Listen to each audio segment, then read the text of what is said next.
All right, this is video 6 of Unit 4.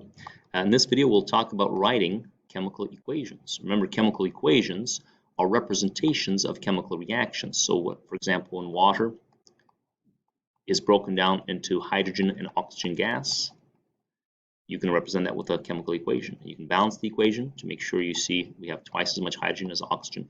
So we're going to write these essentially from scratch. That's going to be the topic here. Okay, so we'll just dive right into it. And the first one here asks us to write the equation for zinc metal combined with aqueous hydrochloric acid, producing hydrogen gas and aqueous zinc chloride. So the first thing to think about is which word here represents the arrow, because remember, our reactants are separated from our products with an arrow. And this word produces is going to be this arrow. So right before this, we have our reactants, and after that, we have our products. So zinc metal, we write that just as zinc, like so. Now, because it's a metal, what we'll do is we'll put a little S in the as a state symbol, because if it's a metal, it's a solid. Remember, you have solid, liquid, gas, and then you have something called aqueous for your state symbols. Those are the four possibilities. Okay, so in this case, we have zinc metal combined with aqueous hydrochloric acid. So combined with will be represented by a plus. That means we're adding zinc metal to hydrochloric acid. Now I give you the formula here for acids. We didn't really learn how to write acids, so go with that. And then it does say aqueous, so let's go ahead and put a little AQ behind it. Let me make a little bit of room here, and then in parentheses we'll do AQ for the state symbol. Okay, now it says it produces hydrogen gas and aqueous zinc 2 chloride. Okay, how do we write hydrogen gas? Well, you're tempted just to write H, but remember, H is one of the 7 diatomic elements. Remember the 7 diatomic elements on the periodic table, there are 7 of them. That's nitrogen, oxygen, fluorine, and then chlorine, bromine. That gives you 6, and then iodine actually gives you 6 here, 1, 2, 3, 4, 5, 6, and then the last one is hydrogen. So hydrogen is one of the 7 diatomic elements, which means when you write it, you have to double it up. Now these are when they're by themselves. You don't do it here because hydrogen isn't a compound, but you do it here because it's by itself. We know hydrogen is a gas. It tells us that here, but so put a little G as a state symbol. And your second compound would be aqueous zinc 2 chloride. Right? Zinc 2 chloride is actually an ionic compound. So we have to recall how to write zinc 2 chloride. So the zinc would team up with the chlorine for a compound, to make a compound that you'll write in here. Now the 2, remember, represents the charge on the zinc, so you'll put a +2 there. On the periodic table, chlorine is sitting in group 17. It has a -1 charge, so you put a -1 there. So we can see that we require 2 chlorines for 1 zinc when we write the compound. So our compound will be written as ZnCl2. Now it says it's aqueous, so let's go ahead and put a little AQ as a state symbol in there, and the equation is written. Last thing we have to do is balance the equation. And so you've practiced this a little bit, and you see we have 2 hydrogens on the right, so put a 2 here.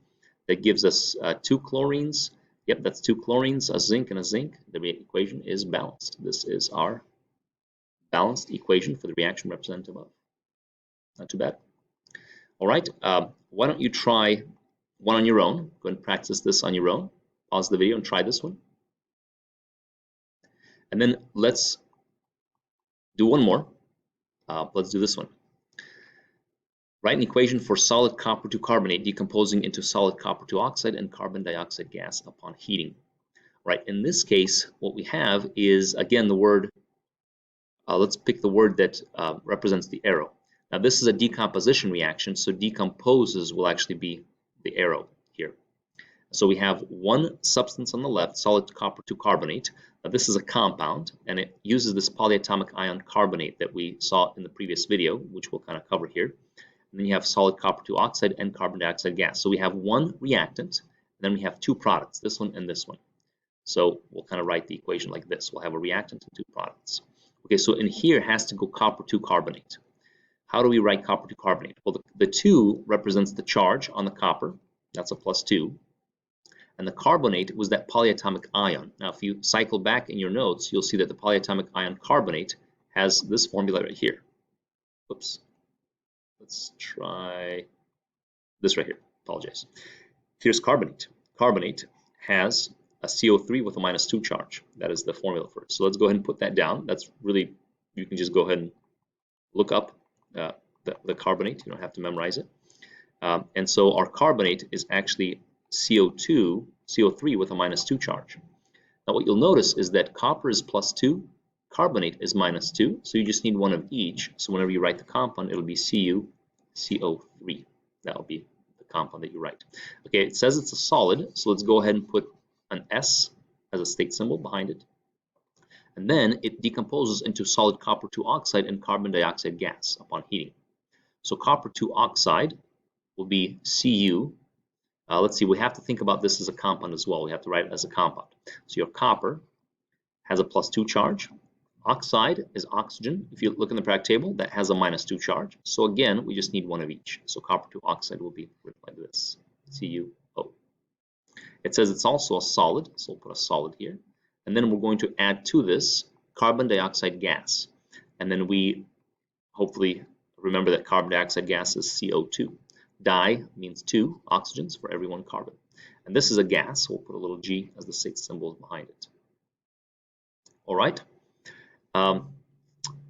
And make sure the equation is balanced. If you take a look, the equation is balanced.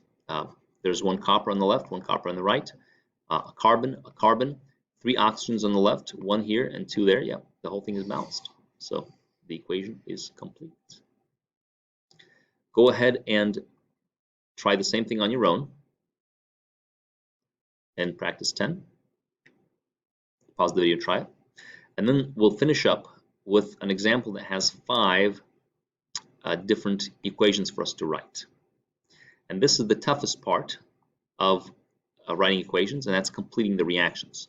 In order to do this properly, what we'd have to do is actually predict what type of reaction this is. So we have to go back and remember our synthesis, our decomposition, our single replacement, our double replacement, and our combustion reactions. So we're going to first predict which of these 5 this fits into, and then we can write the products. All right, so the first one, I have 2 elements being combined. Now, if I have 2 elements being combined, then most likely I have a synthesis reaction. Really, that's the only thing that can happen, is they can combine together into a compound. And so this is going to be a synthesis reaction. So I'm going to write the compound between potassium and oxygen on the right side. Now you'll be tempted to simply put these together and write it as KO2, but this is incorrect. This is wrong. The reason why it's wrong is because the charges have to be balanced when you write potassium and oxygen. What you have to do, like we did before, you have to think about what's the charge of potassium, what's the charge of oxygen. Well, potassium is +1, oxygen is -2, so you would require 2 potassiums for every oxygen. So the way you write this compound is K2O, not KO2. Now you may be saying, but how about, looks like we gained some potassium, we lost some oxygen. Well, that's why we balance the chemical equation, right? So at the end of it, you can go ahead and put a 2 here to balance the oxygens. That gives you 4 potassiums, put a 4 here, and we're finished. So that's your synthesis reaction. How about our decomposition reaction? Well, with decomposition, we have a compound that's going to be breaking down into elements. So I'm going to split up sodium and chlorine apart from one another. Here they're in a compound, then they're going to become elements. And I'm going to simply write sodium plus chlorine. So notice I've split them up.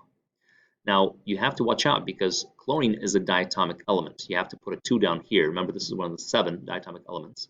You don't have to do that for the sodium. Sodium is not a diatomic element, but chlorine is. Also, before you leave, go ahead and balance the whole equation. So it looks like I have 2 chlorines here, so let's put a 2 there. That doubles my sodiums, and that's a 2. The balancing portion of this will be not too difficult most of the time. That's our decomposition reaction. Next is our single replacement reaction. Remember, single replacement, you have an element that will come in and replace a similar element in a compound. Now here, calcium is a metal, and so it will replace the metal chromium. Chromium here is a metal, so calcium will replace chromium. So chromium was with chlorine. Now calcium will be with chlorine, and chromium will be on its own. Essentially, they swap places. So what you have now is you have chromium by itself on the right side, and on the left side you have calcium chloride. Now you're tempted again to just stick the calcium in there and put 3 chlorines with it, but that's not correct. We have to think about the charges. So we have to go back and say, all right, what is the charge of calcium? Well, on the periodic table, calcium has a +2 charge. Chlorine on the periodic table has a -1 charge. So I need 2 chlorines for 1 calcium. So my compound should be written as CaCl with a 2. And then I can balance the equation.